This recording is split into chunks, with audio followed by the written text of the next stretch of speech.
Hello everyone, thank you for clicking. I really appreciate you for tuning in. My name is Lillian. Please don't forget to give this video a like and feel free to subscribe if you have not subscribed. Let's get into this video, but before we do, I would like to warn you to either click out or brace yourself for what you're about to see and hear in this video, because you might think you've seen it all in life, but I promise you this is disturbing. So last night I saw this video on Amagana Observer. God. So I'm talking about this video of my fellow Nigerian, about 39 of them, and how the Ghana police stepped in and arrested those that needed to be arrested and rescued those that needed to be rescued. And of course, later in the video, I'm going to talk about one of the girls I displayed here on my channel, one of the Olosho girls from Nigeria who tragically passed away, and I was told about her demise, and ever since I heard about it, I have been feeling guilty, and later on in the video we will talk about it. But for now, let's take a listen. Let me know what you think later. Hi everyone, welcome to Amagana Observer. Thanks so much for stopping by, and let's dive right in. So this morning, 39 Nigerians were arrested in a sex trafficking sting which uncovered horrific abuses. Let's listen into what police officer had to say, and then I'll be back with more. We also had the one who is just housing them, or the one who has provided a brothel for them to patronize. We initially took them as suspects, but in the course of the interrogation, it came to the fore that they are rather victims. They are rather victims because they have been taken through a lot of ordeals, and that has just made them feel so uncomfortable. So they see it as a rescue mission rather than even arrest. So if you ask me, that is all there is to that. So any plan, have they given you some details as to how the operation do actually happen in the place? Yes, most of them admitted that they were lured or they were trafficked from their countries of origin to this place. They didn't even know they were even coming to Ghana. Others said they knew. Some even admitted that, yeah, they knew they were coming to get involved in prostitution, but they were promised that they will be given their freedom after serving for 3 months. And on arrival, they take them to some shrines for purification.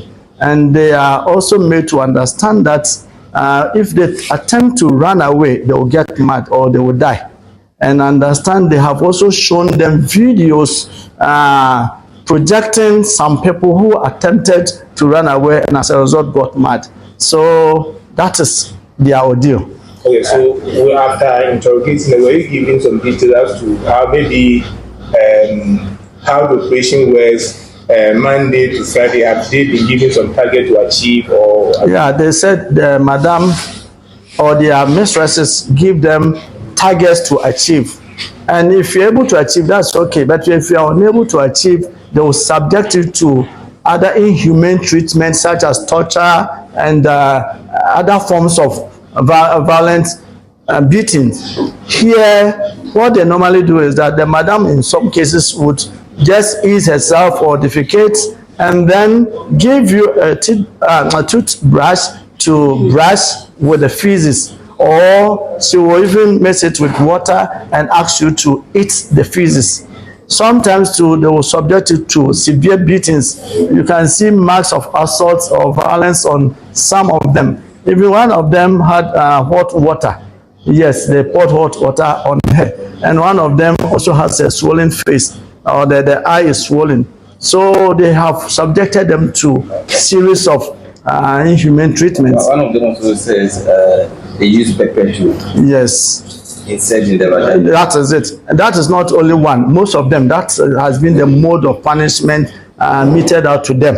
Yes, they will smear you with pepper, insert some in your private part, smear on your face, and so on and so forth. So, in fact, if they recount the ordeal that they have been taken through or they are going through, you yourself, you will even pity them. Okay, so from here, what's next? Are you handing them over to immigration, or are you taking them to court? Or what? Yes, you will take them to anti-human traffic units at the headquarters. So they will liaise with their immigration counterparts so that you will see the next line of action. Any advice to Ghanaian landlords and anybody listening?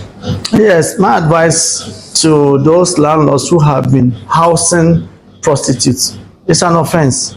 And I want our sisters to even know that prostitution is illegal and therefore a criminal offense. Those who are also housing them is also an offense to provide brothel to house such people. So they are also complicit. And those who have been indulging in drug peddling, as we have here, it is also an offense. You are going to process them and send them to court.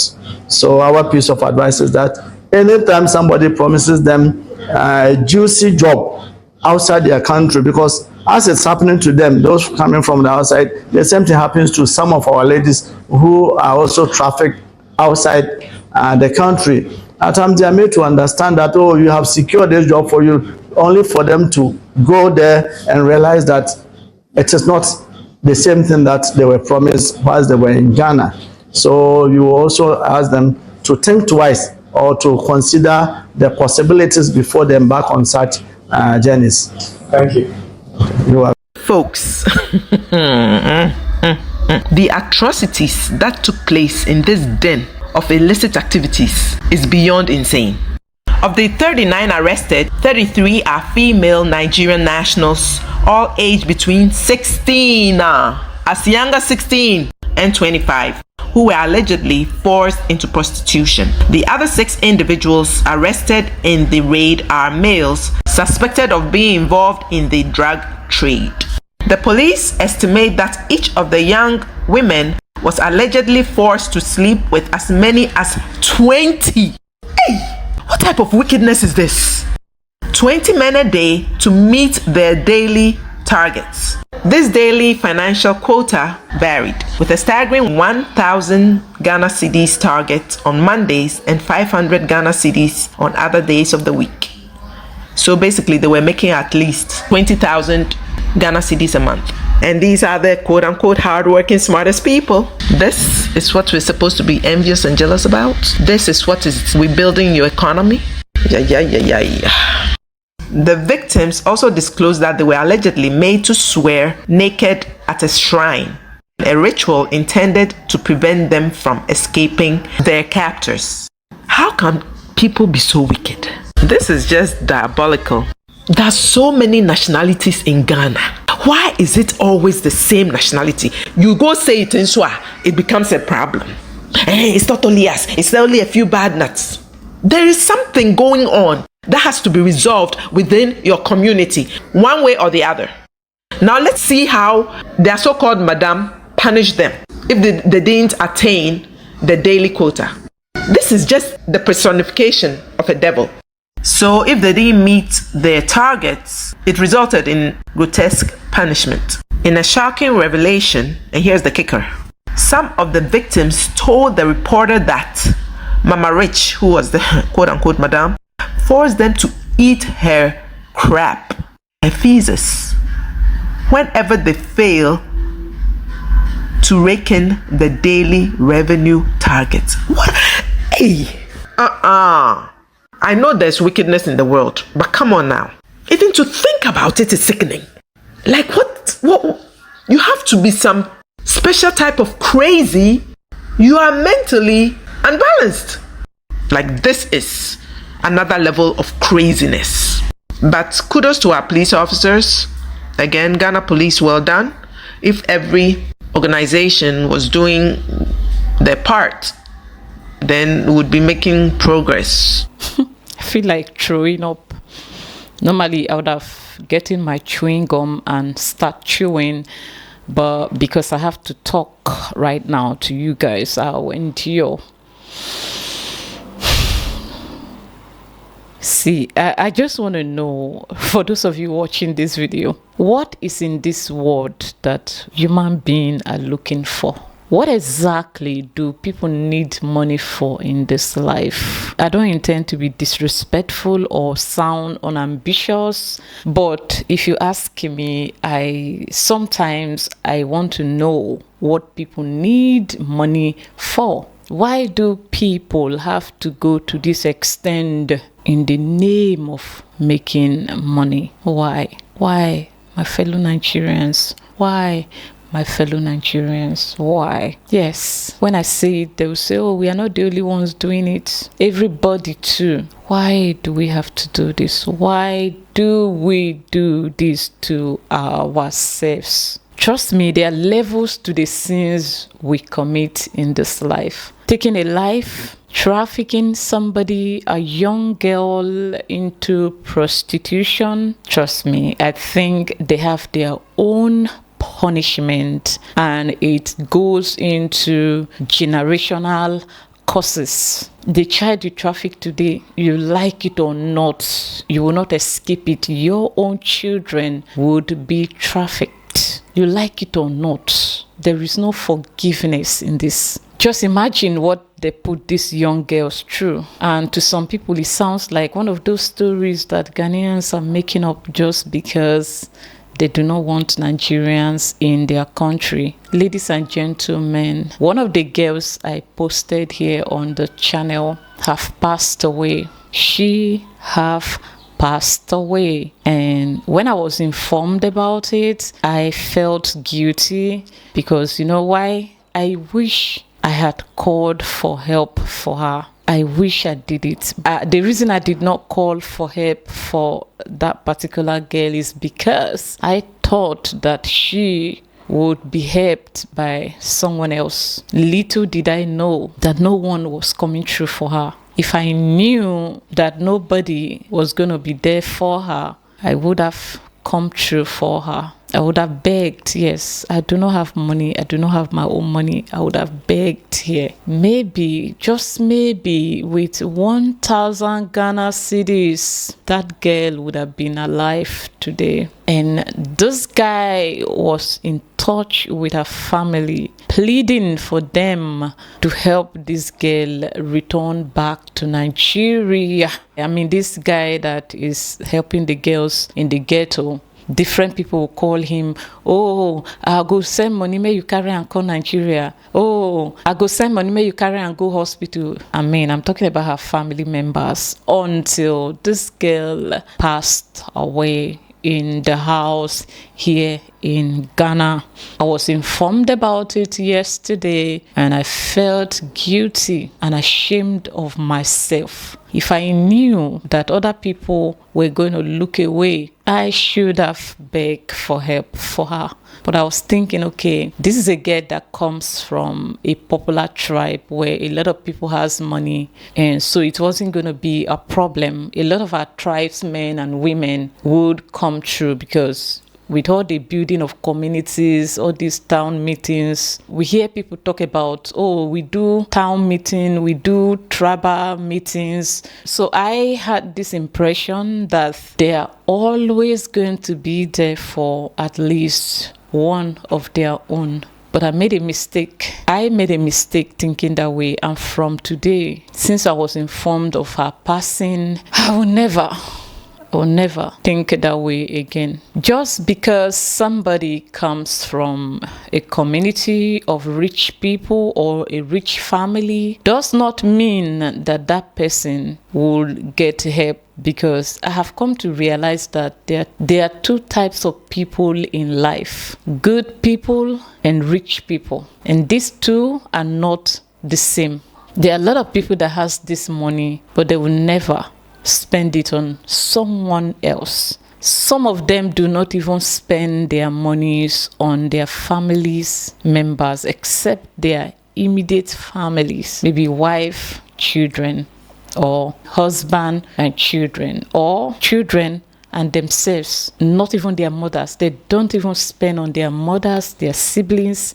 They do nothing for them. And it's not like they do not have it, but they do not do that because to them, they feel like it's a waste of effort Do you understand? So I had this mindset that this girl was going to be assisted by her people because, you know, now I was wrong about it. Now she have passed away and her body is in the morgue somewhere here in Ghana. So just imagine that someone that her living body was not given any assistance to either be taken to the hospital or be returned back to Nigeria, because it is way cheaper to go home alive than for a body to be taken home. Do you understand? That girl is going to be in the mortuary here in Ghana for only God knows how long. Ladies and gentlemen, my fellow Nigerians, what do you need money for that will warrant you traffic somebody's child and force them into prostitution or cyber crime just because you want to make money? What do you need the money for? What do you want to buy? What did you come to this world with that made you think that the day you will leave this world, you are going to take something with you? You want to build a house? You want to buy cars? You want to impress your community? Or what? You want to go on vacation? You want to wear nice clothes? So that what will happen? I am not a preacher. I am not a righteous person. But there are limits to the sins that I commit, especially against humanity. What do people need money for? Now, story time. While I was pregnant with my last baby, I was about 8 months pregnant when my landlord in Asaba told me that one of her friends wants to go into acting and that she needs help. She needs someone to link her up. And she told me that her friend's husband lives in Italy and that she and her few-month-old baby are here in Asaba, and she's bored, she needs something to do, and she's passionate about acting. So because my landlady have seen a couple of Nollywood artists pay me a visit, and back then she have watched a couple of my movies, all those minor roles that I did. So she have seen and she knows some of the people that do come to my house to visit. So when she told me about that friend of hers, I agreed. I'm like, okay, see, my landlady and her husband are Igbos and they were really good to me. When she told me about her friend, I did not say no. I mean, like, why not? Because I had people that I could call then and just tell them, okay, please give this lady a role. I was able to build those relationships while I was still active in Nollywood. The few years I spent there. Yeah, the D-Day came and my landlady brought her over to the house and left her there with me so we could have that Nollywood conversation. We got talking. I wanted to know, have you acted before? Why do you want to act and all that? Then she opened up to me that she needs a job. She needs to start making money, that she is a single mother. So she told me she lied to my landlady about her being married and about her having a husband in Italy, that she do not have a husband. The guy she had this baby for, the guy has rejected the baby, that he is not the father. So she is a single mother. She has no job. So she needs to go into acting to make money to be able to take care of herself and the baby. Y'all, I was shocked to the bone marrow, but I thought I've heard it all until she said to me, who is taking care of you? And I was like, nobody. I'm doing my small hustles here on YouTube. So I get blessed by my fellow women from time to time, and I just do not know how I'm surviving. Yeah, I'm monetized, so I get little from the YouTube monetizations, whatever that I get. She said, who is spending on you? And I told her I do not have anybody. Even the person responsible for this pregnancy, we are not talking because it's not in my life. So when I told her about the little I was earning from YouTube and how women from around the world through YouTube supports me. She was like, it's a lie that I'm lying. So she didn't believe me. She said to me, I know you are lying to me. I'm like, I'm not. She said, you should introduce me to the man that is taking care of you, so that that man would introduce me to his friend, so that that one too would take care of her. I asked her, can you see me? And she said, yes, now. Do you know I'm pregnant? She said, some men are attracted to pregnant women. So you mean to tell me I have men that I'm knacking with this belly for them to be giving me money to take care of myself? She said, now why am I hiding it? I was shocked.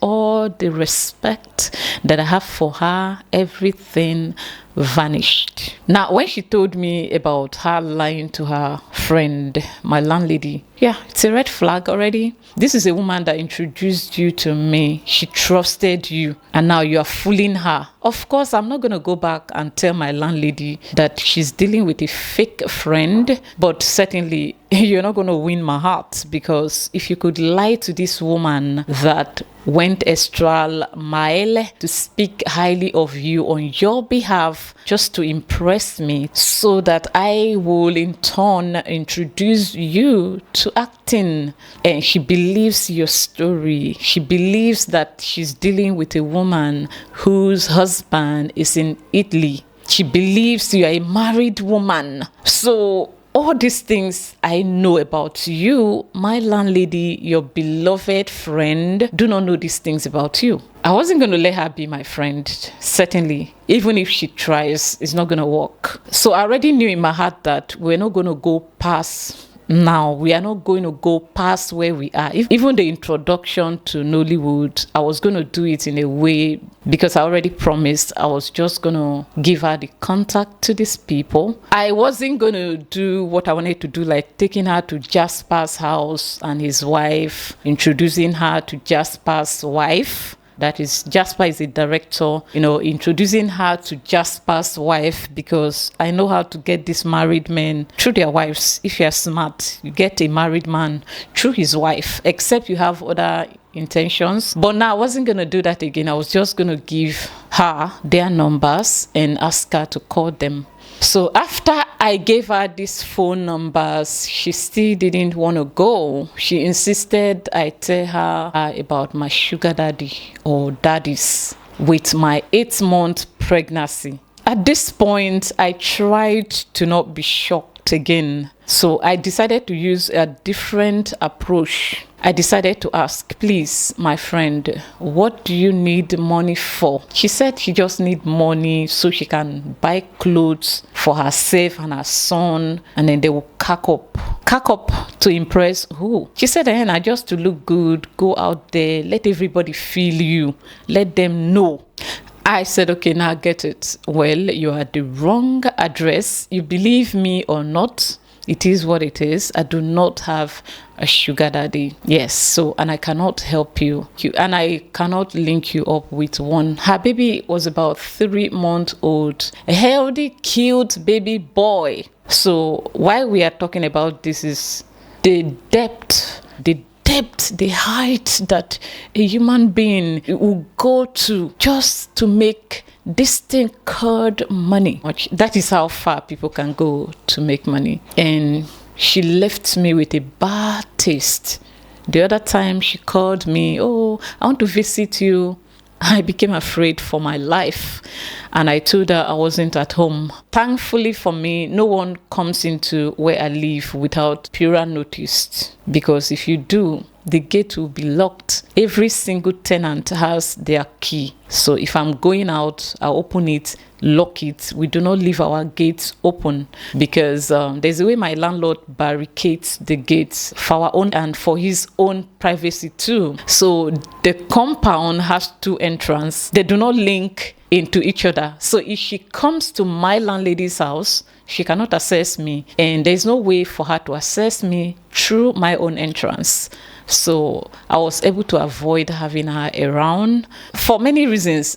Already have seen a desperate woman that lies a lot, full of deceit. A desperate human being that will go to any extent to make money and to be respected. Now, if I allow this woman come close to me, what if she uses maybe charm or force to harm me? Maybe there are places that tells her bring an unborn child. Maybe she will use a knife on me to get the baby out and go sell it and make the money.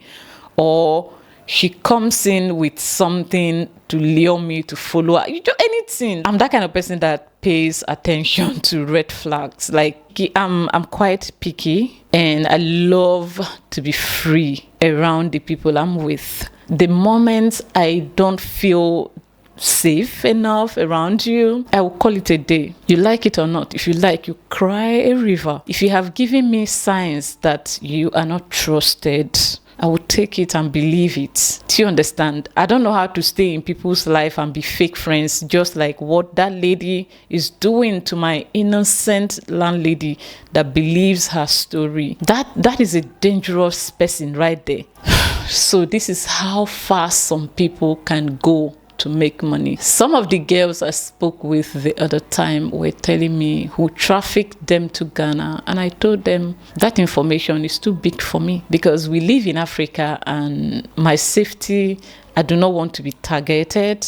I am not very dark black man. I do not have the kind of influence that very dark black man has to save you guys. So my darling, I have my kids to live for. So in as much as I feel for you, but there's nothing I can do. And those ladies are still out there. They go to Nigeria to hunt. Like, they have agents, they have people that helps them to get these girls, organize the girls and get the girls recruited and sent to Ghana for them. They are not their family members, so just someone else's child, you have the nerves to traffic. There are levels to the sins we commit, ladies and gentlemen. I am not perfect. I keep saying that. Now, I'm not saying all this because I'm a saint, no, but there are levels to the sins that we commit, and those ones are off limit for me. They are too much. I cannot do them. No matter how much you preach, as I speak, someone is seeing this video with her mobile phone, but she will still come to Ghana. And we will keep blaming the government. The government is not doing enough. But do you know that you can be a good person? Even in your suffering, you can decide to be a good person. Now, I have never any day stopped anyone from indulging in prostitution. That is, if you want to do it, go on ahead and do it. But do not recruit young girls into it. Do not introduce anybody into it. Do not allow anybody to introduce you into it. I'm done with this video. Rest in peace. I will talk about that girl when I can. So, because I cannot speak much about the girl that passed away because the police in Ghana arrested the owner of the house where she died in for not taking her to a hospital. Yeah, Ghana police have arrested the house owner for not taking the girl to a hospital. If she have died in the hospital, there wouldn't have been a problem. Why did you wait for her to die before you take her to the hospital? Maybe when everything is resolved, we'll talk more about her. But for now, I'm done with this video. I'll see you guys in another one. Bye.